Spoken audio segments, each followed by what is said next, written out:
नमस्ते जी। नमस्ते। कैसन बाड़ू? जब से आप गए हो ऐसा लगता है मेरा कुछ गुम हो गया है। किसी चीज में मन ही नहीं लगता। मन तो हमरो नहीं लागत, पर का कइल चाहो?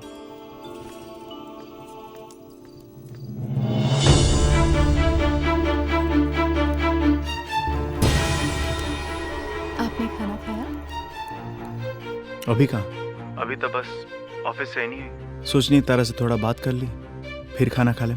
तू खैलू? नहीं, अभी तो मैं रोटी बना ही रही थी। अरे रोटी तो मैं तवे पर छोड़कर ही आ गई।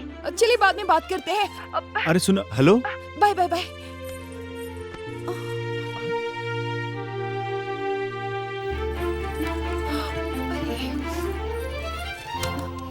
माँ जी हटिए, मैं बनाती हूँ। ना तू जा, हम बना ले। जा आराम कर। माँ जी। और हम कहता नहीं तो तोरा समझ में नहीं खे आवत है।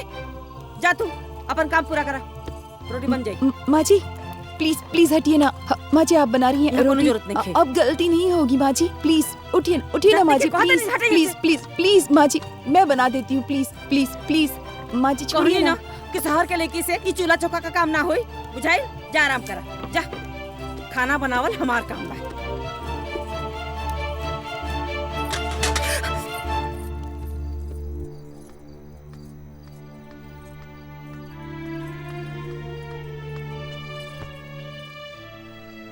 लोग लड़का का ब्याह करे न सुखे खातिर, हमरा तो किस्मत में सुख है ना जौन तौन से।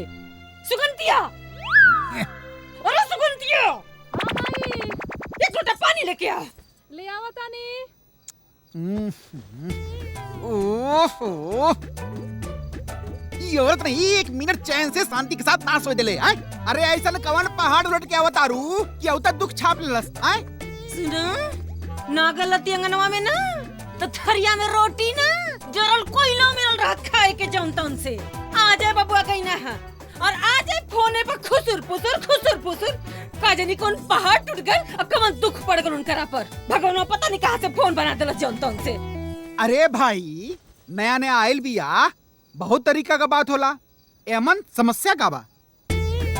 एगो हमरो के फोन खरीद के दे दी ना, रउआ के अंगनवा में बैठ के दिन भर हमहू बतियाई, फिर कुछ बोना चाहे बिगड़े जौन तौन से। जौने बेरा बतियावे के रहे तौने बेरा तो जाके वो फोन में जाके सुत जात रहलू है।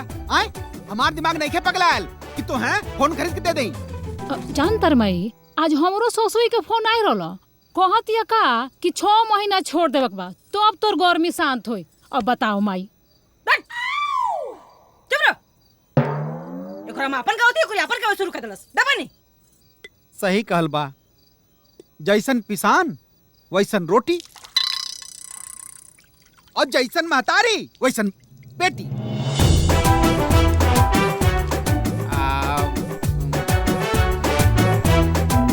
चला सुत्ता प्रभु। अरे